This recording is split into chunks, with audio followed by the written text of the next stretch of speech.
Thank you. Thank you, Dr. Ahmed and the organizing team of the conference.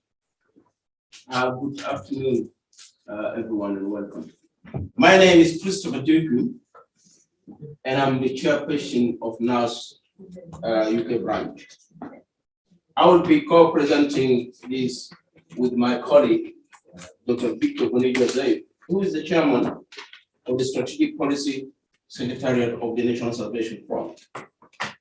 I will allow you to listen to me and as well look into the presentation about. My outline of the presentation will be looking into the current humanitarian profile of South Sudan, the National Salvation Front, its vision, mission, and values. And then I'll conclude with the root causes of the conflict in South Sudan.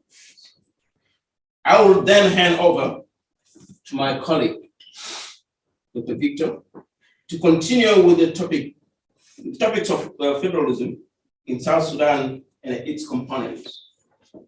To begin with, I'll share with you the humanitarian snapshot on South Sudan, produced by OCHA, which is the UN Office for the Condition for Coordination of Humanitarian Affairs, produced in August 2021.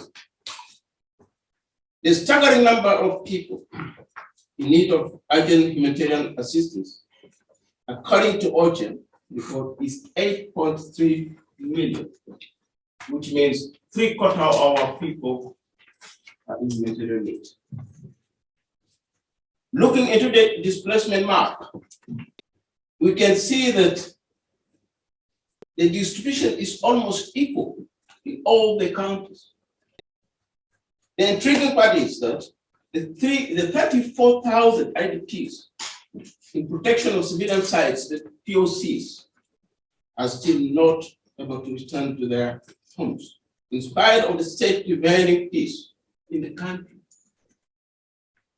Especially the IDPs in POCs in Juba, where the seat of the government is, and security is said to be guaranteed. Since the signing of the Khartoum Peace Agreement in 2018, there is still no concrete plan to repatriate the 2.3 million refugees in the neighboring countries.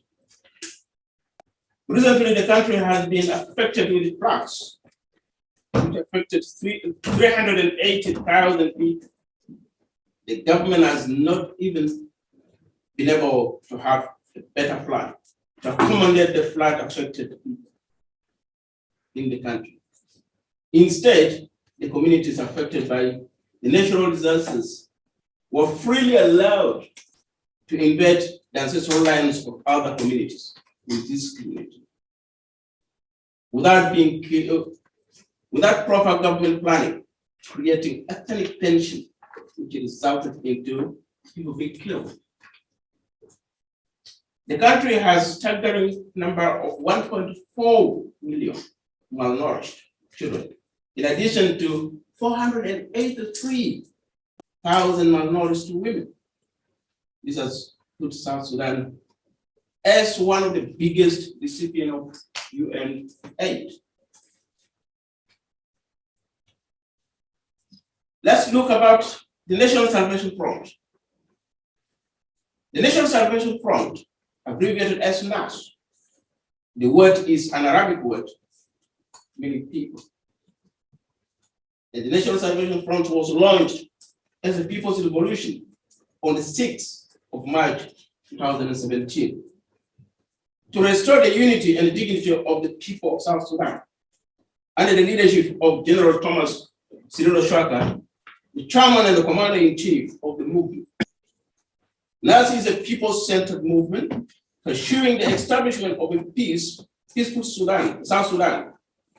It is a grassroots movement comprising of members from across the South Sudanese society, both in the country and in diaspora. The National Salvation Front was inspired by the national obligation to free the people of South Sudan from bondage of destitution, desperation, misrule, and injustice inflicted upon them by the current regime in Juba. Since independence, South Sudan has been going through a very difficult phase of trying to develop a statehood. It has been grappling with multiple challenges, chief of which is the missed opportunity to establish a strong foundation for good governance within the framework of a comprehensive and all-inclusive national government. The failure was aggravated by the numerical dominance, which established ethnic polarization and a dual power model, thriving on patronage, domination, and marginalization of other communities. This triggered conflict and instability in the country. The National Salvation Front has, in the few years of its inception, developed its structures to include the National Council, Women's Secretariat, Humanitarian Aids, the branches, and the Youth Secretariat.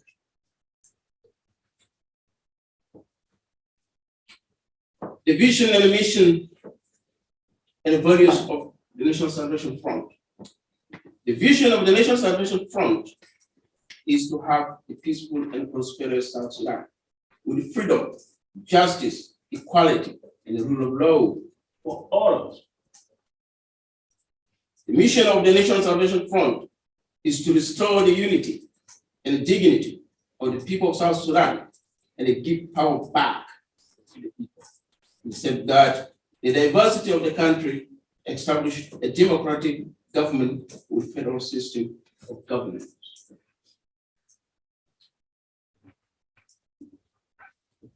The values of the National Salvation Front include, among others, freedom, unity, dignity, equality, diversity, integrity, mutual respect, freedom of worship, social justice, and accountability. National Salvation Front strategies to have a people-centered government which respects the diversity of the ethnic community and protects the ethnic diversity of the country. Develop policies that fosters and enables a stable, peaceful, and sustainable environment. Create and develop a viable and diverse economy. Protect people's rights and the dignity of a citizens, regardless of their ethnic origin, and foster equality. Develop a professional army and a security sector which reflects the country's diversity. Develop policies to resettle refugees and IDPs in their ancestral lands and provide humanitarian support. Safeguard and promote the diverse heritage of the country through development of all heritage sites around the country. And in addition, protect indigenous customs and tradition, which symbolizes the national diversity and pride of the people of South Sudan. Last, I will look into the root causes of the conflict. The root causes of the conflict in the National Salvation Front identified the root causes of the conflict in South Sudan as, among others, the failure of the current leadership in the country to forge a common national identity, which now resulted into ethnic hegemony and political and social marginalization.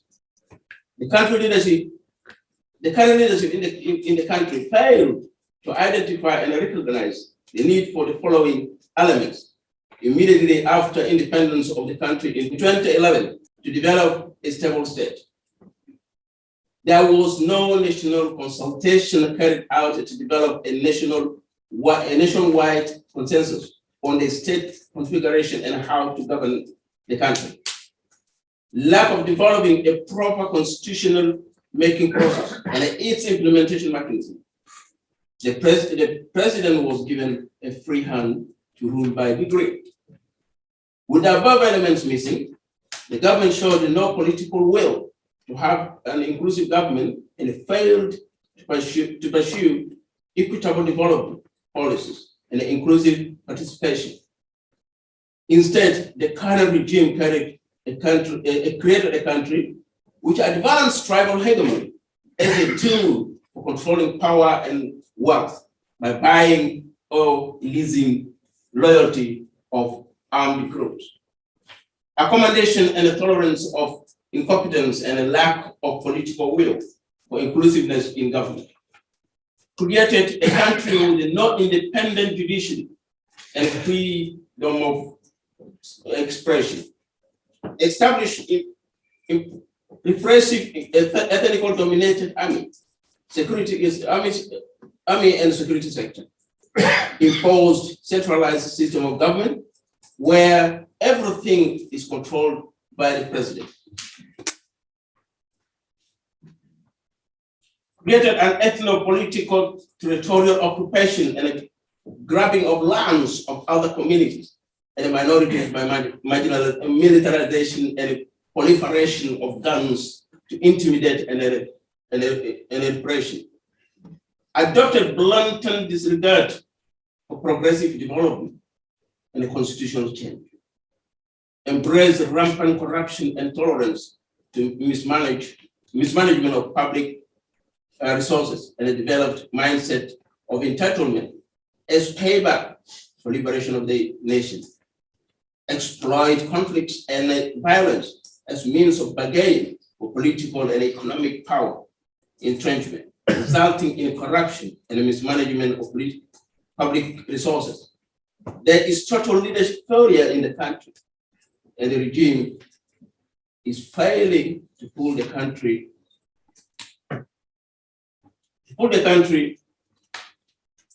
out of collapse and a continuous crisis, devastating conflicts which have battered the country for the last 10 years since independence. Last, South Sudan has been led by a kleptocratic government which failed to implement efficient economic policies, appropriate the wealth of the country, and use the proceeds for their own glorification since independence.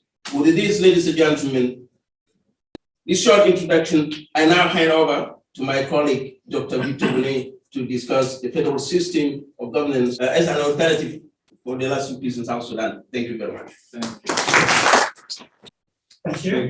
Thank you, Shahi. Thank you, coordinator, and the audience. I'm going to pick up from where Chris has kind of outlined to you the background, including the root causes of the conflict in South Sudan. Why do we need federalism?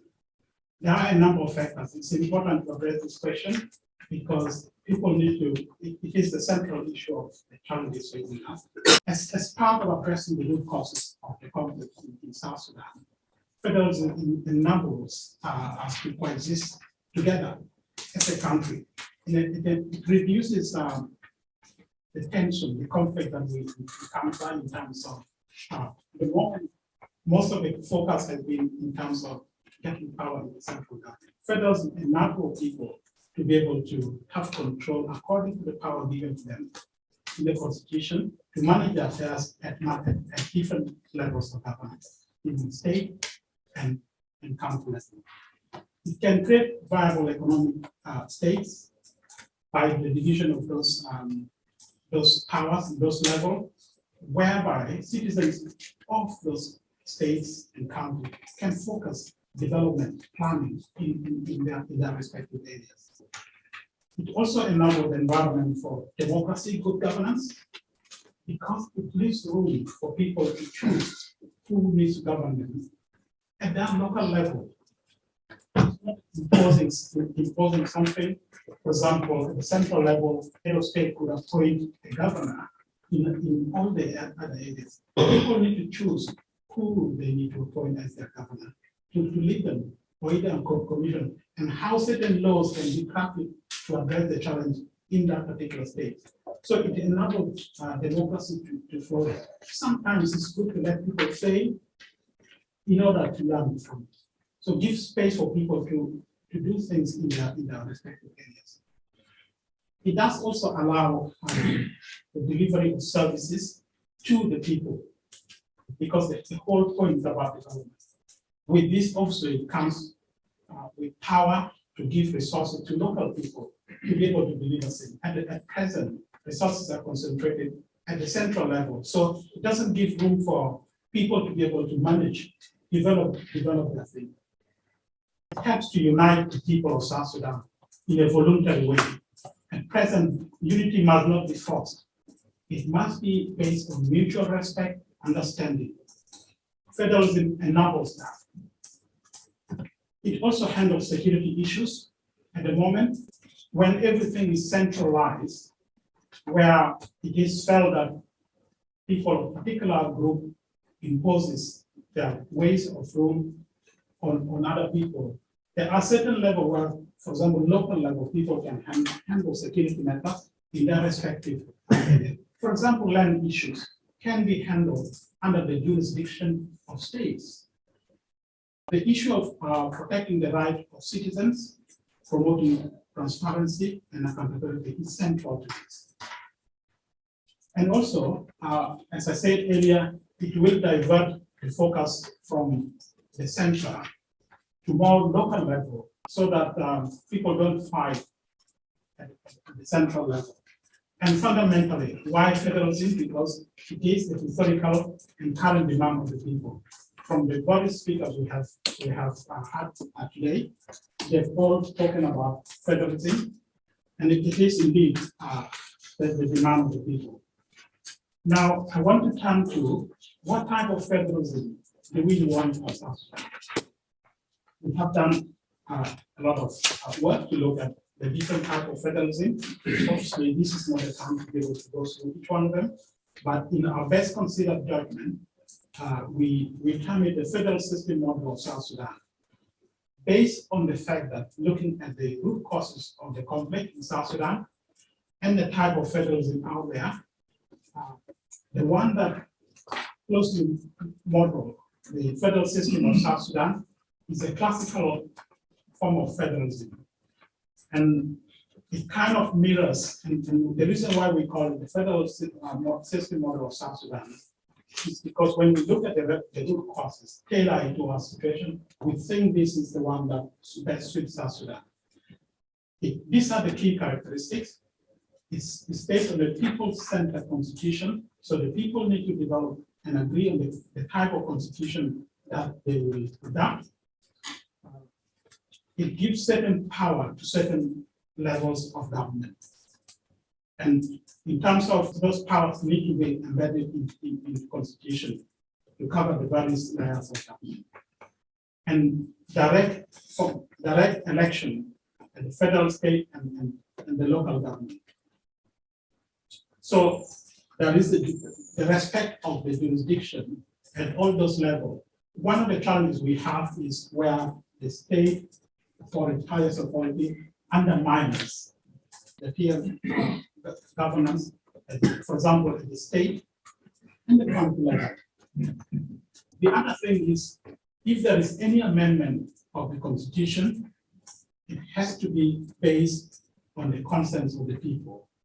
Currently, that consent, in our view, must be vested in the House of Nationality. This is the second parliament, which has got representation of all the tribes of South Sudan. We think it is important. We can use tribe in a positive way, so that everybody feels that they are inclusive. And also, there may be conflict. How do we handle conflict? There must be a different options for handling conflict. For example, using the court, using the referenda, obviously the parliament, and also using scientific knowledge and evidence to help us. For example, the issue about how many states do we need? We cannot just pick it out of a basket or a hat to say we want 20 states or 30 states and so forth. It must be subjected to what is economically viable for the country. So those are the kind of things that we need to have. I want you to pay attention to this one, because what are the principles of federal system? Some people are saying federalism is they call it decentralization system as a federal system, or devolution is federal system. For system of governance, we call federal system, it has to meet three key principles. One is the principle of autonomous independence. The second one is participation. And then the third one is singularity of state or federal state. Now, for autonomous independence, that needs to be prescribed in the Constitution. Constitution gives that power, what the federal government should do, state governments should do, and county governments should do. Similarly, the legislature also need to have independence in terms of what they do, no interference. And similarly, the executive arm of the government, the judiciary, and also financial independence.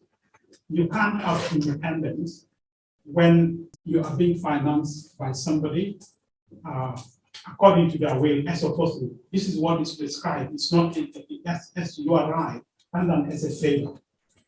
Also, participation here, we are meaning state and county need to participate in the federal system of government, in the federal institutions. So, for example, in the council, in the House of Nationality, where all tribes are represented, states need to feel that they are represented there. And also in amending constitution of federalism, the constitution of the federal constitution, state and county must feel that they are represented. Similarly, the participation of state and counties in federal institutions. As for singularity of federal state, so you need to have personality like the president. You need to have issues to do with nationality, one nationality. You need to have a defined territory, and also one currency. Similarly, there are characteristics, features of federal system. Again, this is about the division of power among the different levels of government, the condition of the division of power itself, and then the special nature of the federal legislative power, and lastly, the special nature of the federal constitution. And just starting briefly on those, regarding the division of power, this must be anchored on the Constitution. There are no particular prescribed naming in terms of what level they are called. That's why in the case of Sudan, we refer to the federal, state, and county. And it is different from decentralization. Again, as I said earlier, each level is autonomous. This is the level that I've described in terms of the governing levels, the federal, state, and county. Each one of them has prescribed powers under the Constitution. What are the number of state county we envisage? We have looked at, and we think under the current transition period, we should maintain the 10 states. The reason being, as we know, there have been 32 states and so forth, but because the 10 state is prescribed in the Constitution and the alliance of NAS and South Sudan Opposition Alliance supported that, we feel that we should keep that because it is acceptable at the moment. Obviously, the people of South Sudan can come back to look at other options as part of the constitutional development process. So we recommend a parliamentary system with a prime minister and the sovereign council, which is led by a president. And again, the issue of the sovereign council, we want to make sure that the three regions are represented: Equatoria, Upper Nile, and Barltrop. The sovereign council, again, it's rotational in how it will make decision. Again, it needs to be by consensus.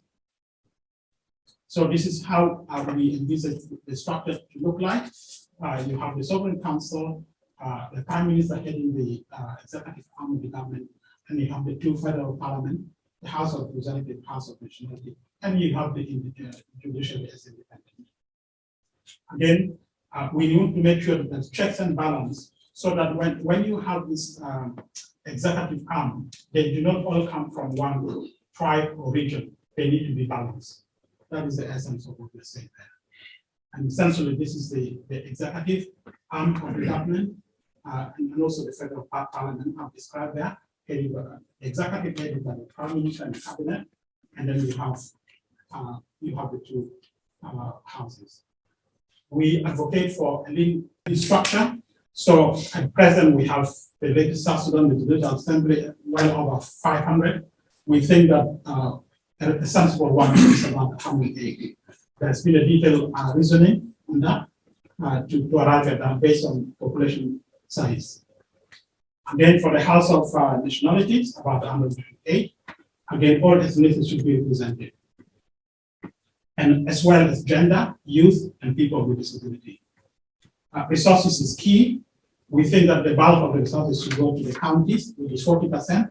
States should have 20%, and then the federal level should have 20%. Then that 20% need to go for reserve, national reserve. So in conclusion, ladies and gentlemen, federalism addresses the root causes of the conflict in South Sudan, and it enables peaceful coexistence among the people of South Sudan. It promotes economic prosperity and good governance. We need to adapt it as a way of realizing sustainable peace in South Sudan with the 3 tiers of level of government, federal, state, and county level. The Sovereign Council, with the representation of the 3 historical regions, is key. Leading Parliament, 180, and then the House of Representatives, 128 people seats, and the distribution of power with the bulk of the money of resources allocated to the countries, which is 40%. So there is still hope, despite this gloom, for us to have a better and peaceful South Sudan. And the National Salvation Front will be built. Thank you.